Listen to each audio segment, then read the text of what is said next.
The celebration of May 1st left square bracket Bale/Beltane right square bracket goes much further back into history than this, and the day was picked for the ancient reasons, which comes through paganism, Baal worship, and revolves around the worship of Satan. That was the day, May 1st, 1776, that Weishaupt completed his plan and officially organized the Illuminati to put the plan into execution. That plan required the destruction of all existing governments and religions. That objective was to be reached by dividing the masses of people, whom he Weishaupt termed Goyism left square bracket nationalism right square bracket or human cattle into opposing camps in ever increasing numbers on political, social, economic, and other issues, the very conditions we have in our country today. The opposing sides were then to be armed and incidents provided which would cause them to fight and weaken themselves and gradually destroy national governments and religious institutions.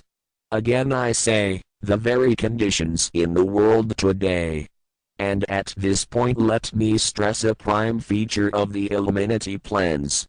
When, and if their blueprint for world control, the protocols of the elders of Zion, is discovered and exposed, they would wipe all the Jews off the face of the earth in order to divert suspicions from themselves.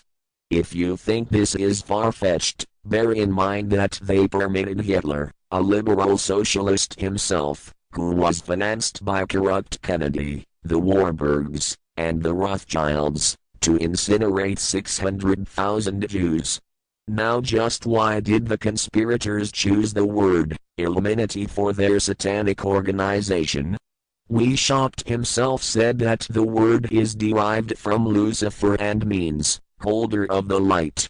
Using the lie that his objective was to bring about a one-world government to enable those with mental ability to govern the world and prevent all wars in the future.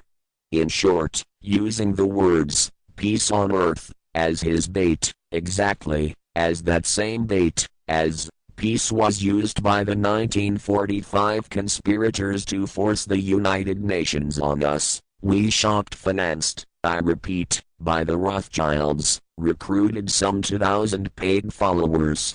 These included the most intelligent men in the field of arts and letters, education, the sciences, finance, and industry. He then established lodges of the Grand Orient, Masonic lodges to be their secret headquarters, and I again repeat, that in all of this he was acting under orders from the House of Rothschild. The main features of the Weishaupt plan of operation required his Illuminati to do the following things to help them to accomplish their purpose. Use monetary and sex bribery to obtain control of men already in high places in the various levels of all governments and other fields of endeavor. Once influential persons had fallen for the lies, deceits, and temptations of the Illuminati, they were to be held in bondage by application of political and other forms of blackmail, threats of financial ruin, public exposure, and fiscal harm, even death to themselves and loved members of their families. Do you realize how many present top officials in our present government in Washington are controlled in just that way by the CFR? Do you realize how many homosexuals in our State Department, the Pentagon, all federal agencies, even in the White House are controlled that way? Illuminati and the faculties of colleges and universities were to cultivate students possessing exceptional mental ability belonging to well-bred families with international leanings and recommend them for special training in internationalism. Such training was to be provided by granting scholarships to those selected by the Illuminatists. That gives you an idea what a Rhodes Scholarship means. It means indoctrination into accepting the idea that only a one-world government can put an end to recurring wars and strife. That's how the United Nations was sold to the American people. One of the most notable Rhodes Scholars we have in our country is Senator William J. Fulbright, sometimes referred to as Half-Bright. His entire voting record spells Illuminati. All such scholars were to be first persuaded and then convinced that men of special talent and brains have the right to rule those less gifted on the ground that the masses don't know what is best for them fiscally, mentally, and spiritually. In addition to the Rhodes and similar scholarships, today there are 3 special Illuminati schools located in Gordonstown in Scotland, Salem in Germany, and Anavrita in Greece. These 3 are known ones, but there are others that are kept under cover.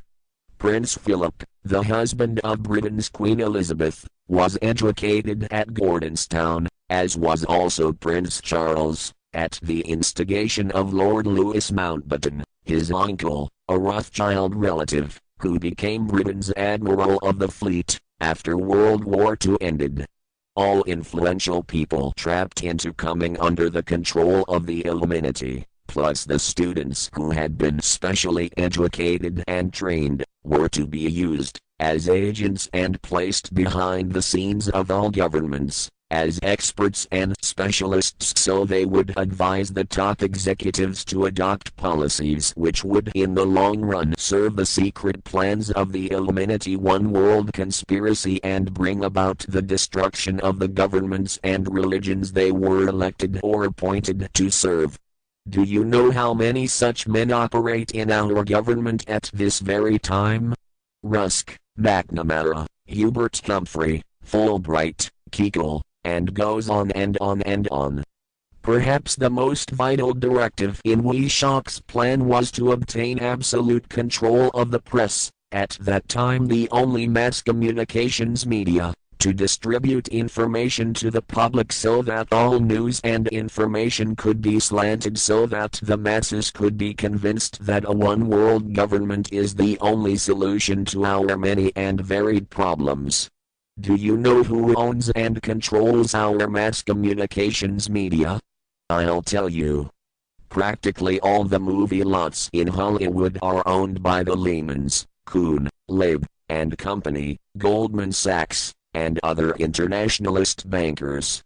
All the national radio and TV channels in the nation are owned and controlled by those same internationalist bankers. The same is true of every chain of metropolitan newspapers and magazines, also of the press wire services, such as Associated Press, United Press, International, etc. The supposed heads of all those media are merely the fronts for the internationalist bankers, who in turn compose the hierarchy of the CFR, today's Illuminati in America. Now can you understand why the Pentagon press agent, Sylvester, so brazenly proclaimed that the government has the right to lie to the people? What he really meant was that our CFR-controlled government had the power to lie to and be believed by the brainwashed American people. Let us again go back to the first days of the Illuminati. Because Britain and France were the 2 greatest world powers in the late years of the 18th century, Weishaukt ordered the Illuminati to foment the colonial wars, including our Revolutionary War, to weaken the British Empire and organize the French Revolution to start in 1789. However, in 1784, a true act of God placed the Bavarian government in possession of evidence which proved the existence of the Illuminati, and that evidence could have saved France, if they, the French government, hadn't refused to believe it.